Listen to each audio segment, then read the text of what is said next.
right leader? Are you the right person to be at the forefront of your business? You know, we all have our own idiosyncrasies. We all have the things that we like, the things that we don't. We have different skill sets. The beautiful thing about being humans is we are all different people. And often it is difficult, in fact, nigh on impossible, to be everything to all people as a leader.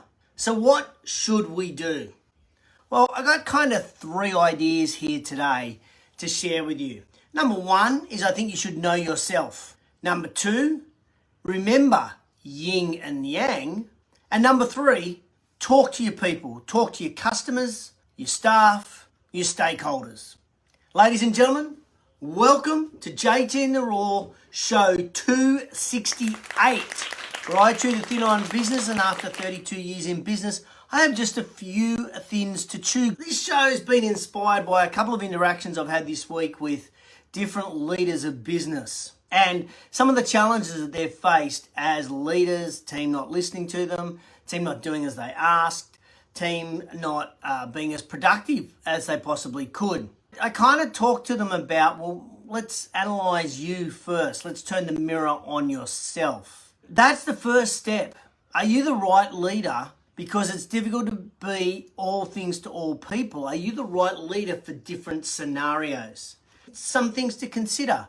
Are you an introvert or an extrovert? Are you an operational person or are you a visionary person? You just get in, get your hands dirty and get shit done? Or are you the person that dreams big? What's your personality style? Are you aware of what that is? How do you operate? Are you an early riser and an early sleeper, or a late riser, late sleeper? Do you work well into the night or do you work during the day? Operations in the morning, inspiration in the morning? Like, how do you operate? What's your best form of communication? Do you like one-on-one conversations? Are you happy to talk in groups? Are you a confident public speaker? Do you prefer to email? Do you prefer to pick up the phone and talk to people? What's your modus operandus, if you will? You really need to know yourself when you're a leader. Know your strengths, know your weaknesses, but know who you are. And what I find is that lots of people actually aren't prepared to admit their strengths and weaknesses, aren't prepared to answer some of those questions on who they are as a leader.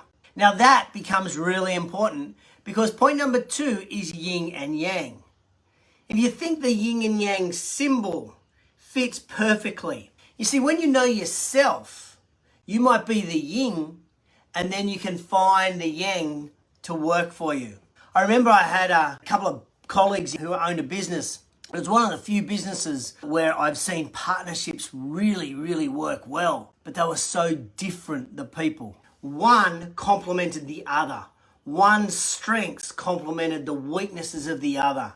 And that's what I think is really important when you're in a leadership role, is that when you know your strengths, then you can start to look for somebody that complements those strengths. Or when you know your weaknesses, you can complement somebody around those weaknesses.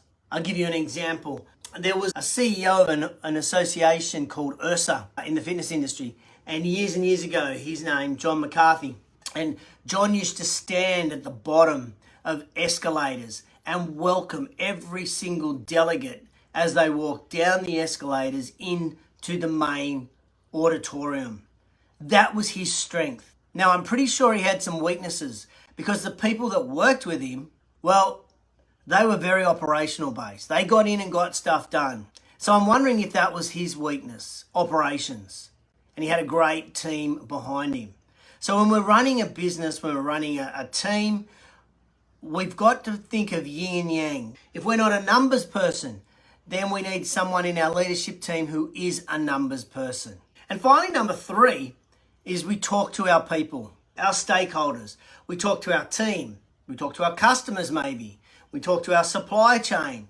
When people understand how we operate and how our other people in our organization operate, our other team members, then they can start to see who they need to speak with, not get frustrated by inactions of other people because they understand. So this communication is a really critical step in order to make sure that we are meeting expectations of all of our stakeholders. When our customers, when our suppliers, when people don't understand how we operate, then they often get frustrated. You're not meeting the expectations. So the key is for them to understand how we operate and how we think. So those three things again: know yourself, remember yin and yang, and talk to your people. Here's why people don't do this as leaders. It makes you very vulnerable as a leader to sit down and work out what you're good at and what you're not good at. It makes you very vulnerable to employ somebody on your weaknesses. And it makes you very vulnerable to share with your stakeholders how you operate.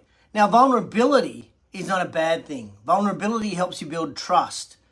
Trust with yourself, trust with your team, trust with your stakeholders.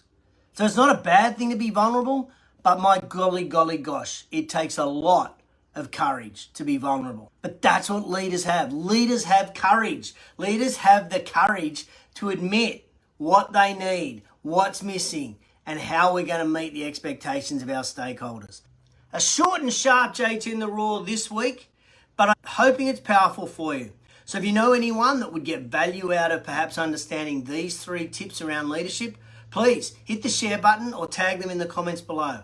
Hope you've enjoyed JT in the Raw. Please share it if you have. Catch you on the flip side.